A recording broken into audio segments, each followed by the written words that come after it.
What's up, guys? We're back with another video here finally, and today we're going to be taking a look at the Kershaw Link that is made in the US. Right there, Kershaw Link. Like I said, US made knife, thankfully.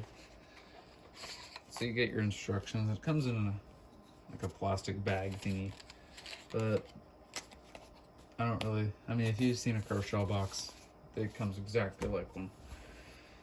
Nothing fancy like Benchmade really, or Hogue or anything. But here is the knife itself. It is an assisted.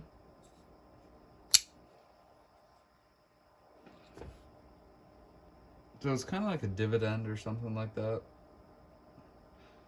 And the other day, I'm using my middle finger to flick it. Because the other day, I was lifting a new toolbox. There was a sharp edge on it I did not see. So not graphic really. I'll use my left hand. I'm right-handed, but it doesn't really matter. So 20 CV steel. Finally. So hold on real quick.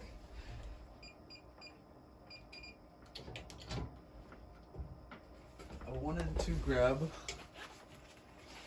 my Hogue Deca, which is also 20 CV, and my Hogue K320 Legion.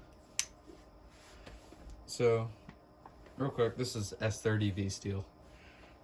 I only have two 20 CV steel knives. Close that now. So, my first 20 CV ever was the Hogue Deca, and my second, the Kershaw Link. So, real quick, the Hogue Deca in 20 CV costs about 160. My bad.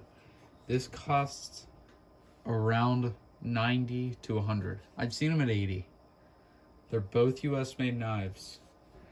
Which one do I think's better? The Hogue, obviously, for price.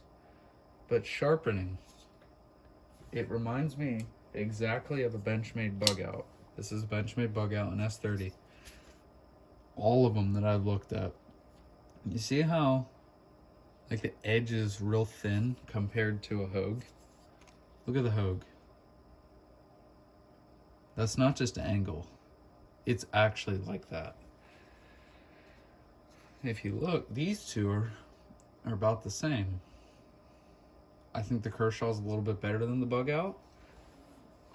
Now the way I sharpen mine is I use the ceramic sticks, and like it kind of comes like with a kitchen set or something. I have a real good one, but if you use a stone or something, you'll probably be fine.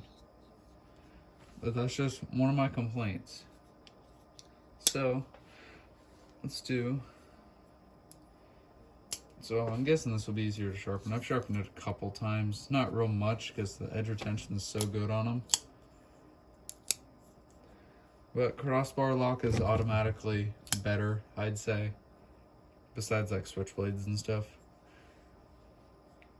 But this is a deep carry pocket clip because it comes back all the way. And so is the Link. Open the blade here. So I'd say they're actually about equal. The Hogue might stick out a little bit more, but that much of a difference does not really matter. So they're both US. This comes in a really cool design. Way lighter. Let's see. Okay, the K320 is still lighter.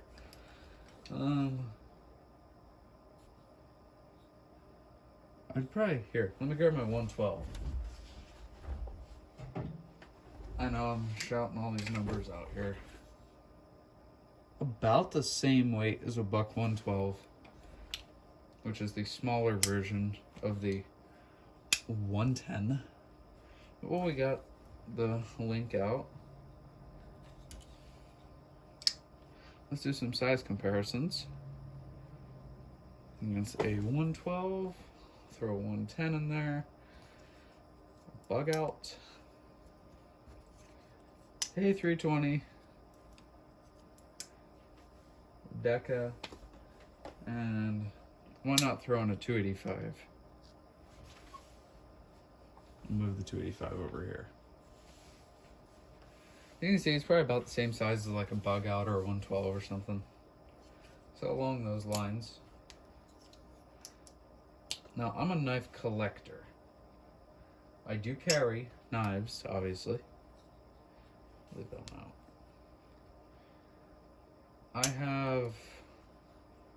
Collector. I started like a year ago.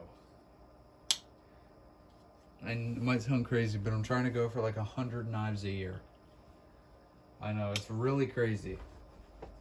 Because, you know, I mean, the ones I buy, I'm not buying the cheap ones from China.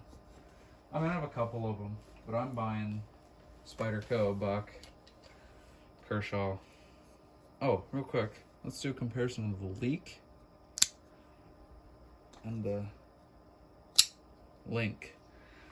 So, this is my first US made Kershaw, second ever Kershaw. So it has the Speed Safe assisted.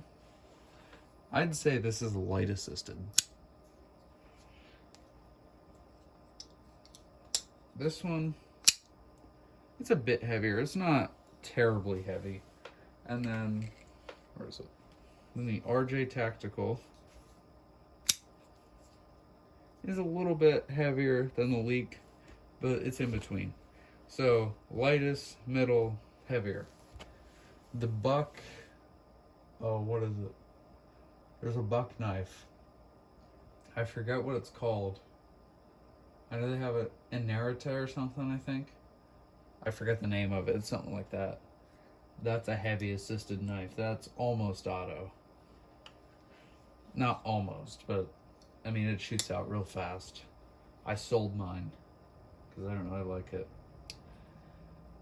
This is also the cheapest out of them because it's China. With that, let's slide this over. That is the Kershaw Link. It's like a greenish. But yeah, so overall between the Link and the Hogue, if you're more budget, like you just want to be under 100, Amazon has that for I think 80 to 90 right now. I think it might be on sale for 80. I'm not 100% sure. For me, I'd just go buy another one of these because it's lighter. The clip's a little bit more sturdy. I wish it was black. I guess I could get that anodized or something. But I really like crossbars. And honestly, if you're looking for, let's see. If you're looking for a knife, like a Benchmade, if you just want a Benchmade, because you've heard they're good, I'd go Griptilian. Unless you want deep care. If you want deep care, you go buy a Bug Out. Right now, this is the cheapest Benchmade that I know of, because this goes for like 160 now. They used to be like 130. So if you see one for 130, I'd buy it.